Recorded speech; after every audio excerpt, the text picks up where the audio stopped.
Hello everybody and welcome back to the second shelf.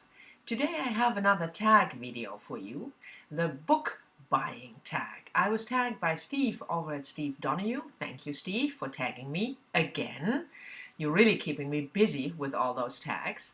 And the tag was originally created by Megan over at Megan Olivier Booktube 3 years ago, I believe, and I don't think Megan is active on Booktube anymore, but I will leave links to her original tag video down below and also to Steve's video in which he tagged me.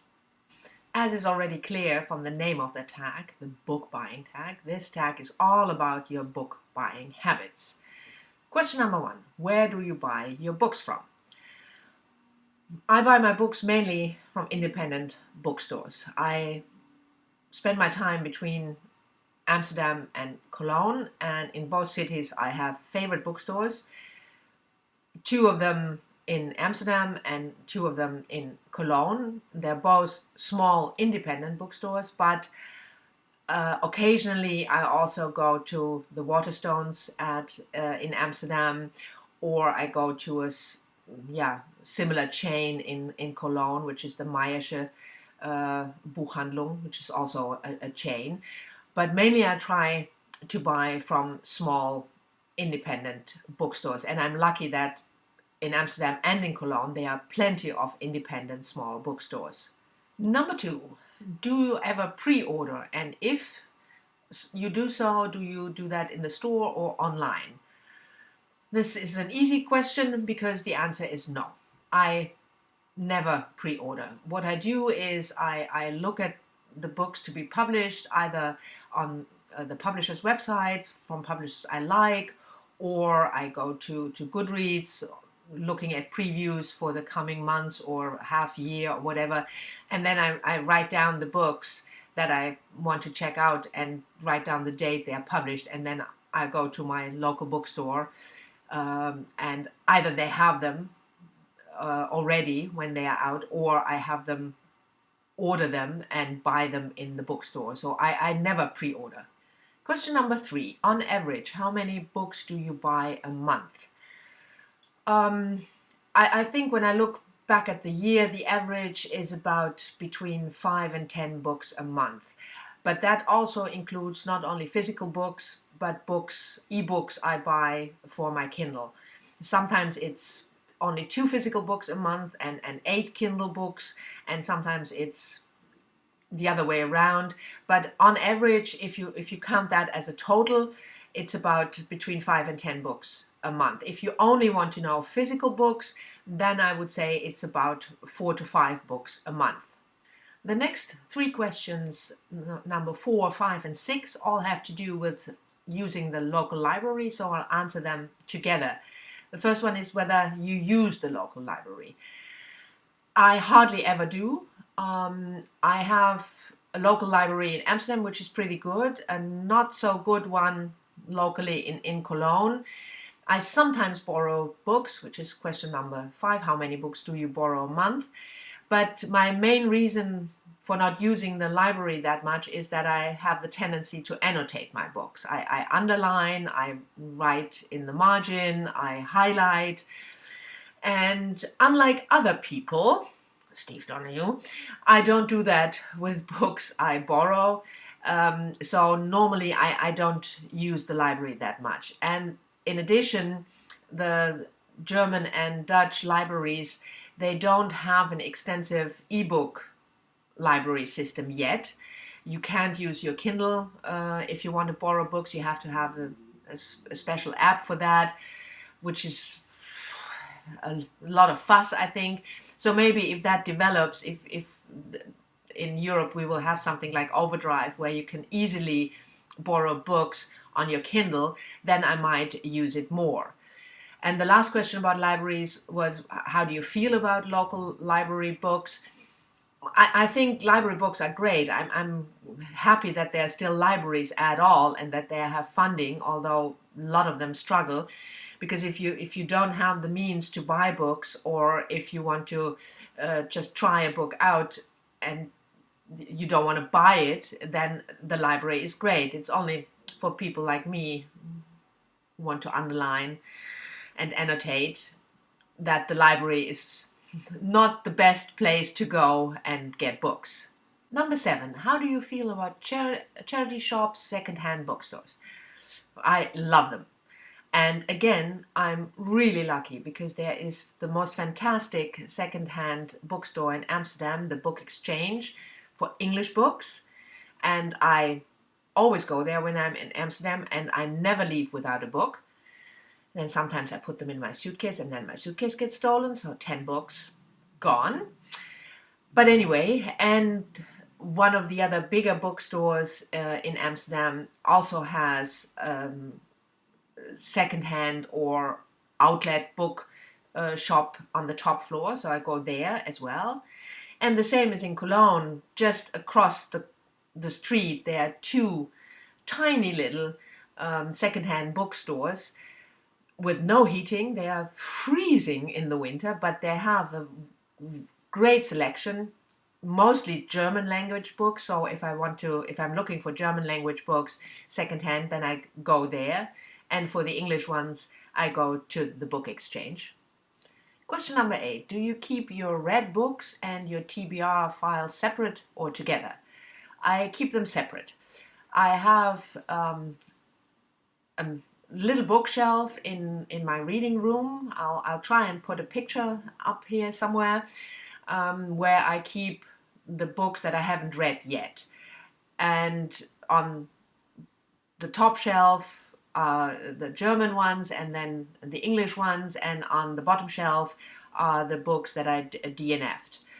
And all the books that I plan to read next week are separately. They are mostly in the living room on a small pile, and then I read them as I go along. And all the other books that are in the other bookshelves, like you see behind me, and in the other room where I normally sit down and read, that's all the books that I've read, and I keep them on the shelves. Question number 9. Do you plan to read all the books that you own? Yes, in principle. That's such a lawyer's answer. That's because they had me study law. I buy the books in order to read them, of course.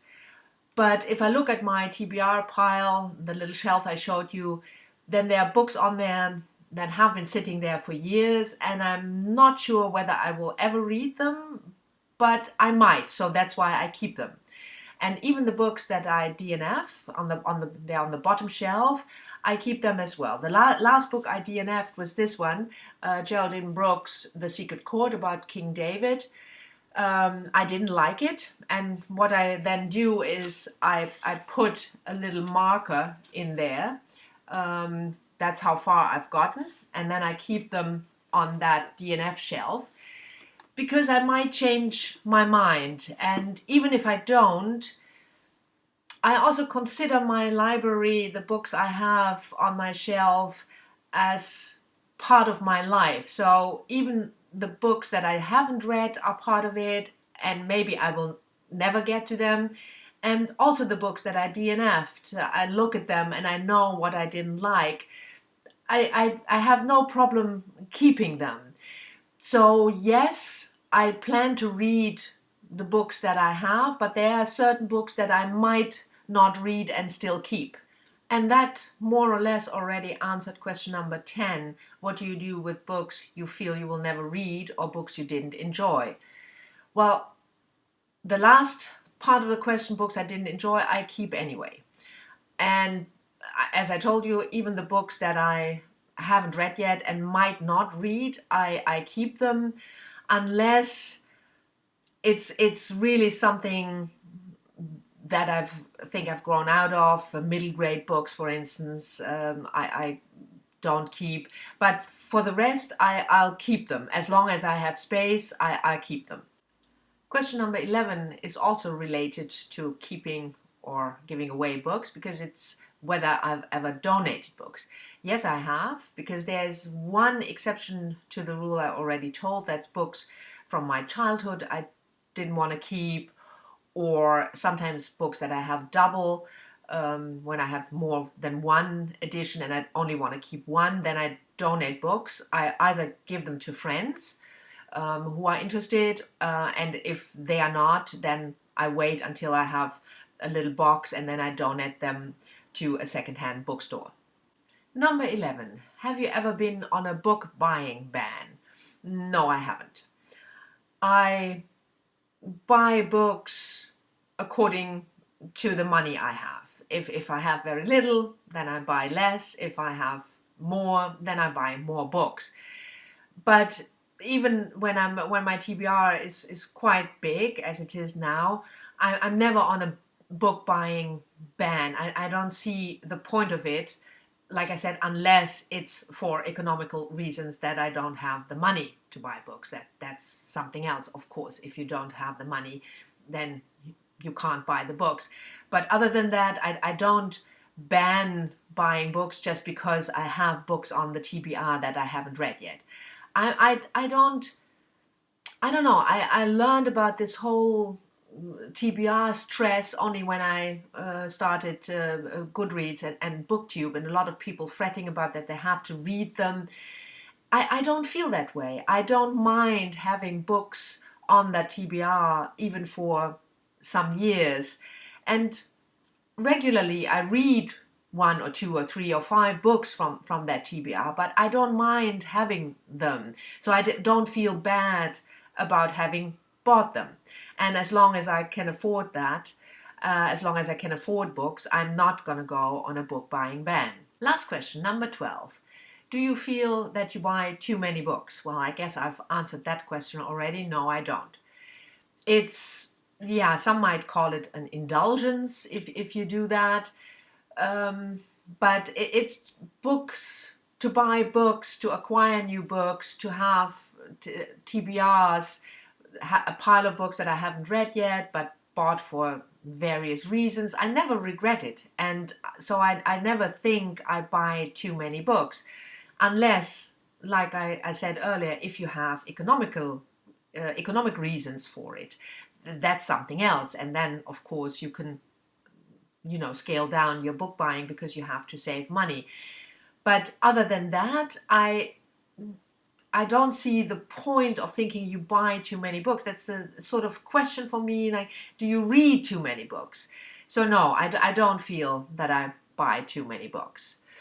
So those were all the questions of the book buying tag. It was really fun to do and to think about it. If you haven't done the tag, please do it. I'll want to tag 3 booktubers specifically. That's Mercedes over at Mercy's Bookish Musings, and Wiebke from One Book, One Review, and Katie from Effusions of Wit, because I'm really curious how they go about buying books. But if you like the tag and haven't done it, please consider yourself tagged. That was it for today. Thank you very much for watching. I hope you've enjoyed it, and I'll see you all soon. Bye-bye.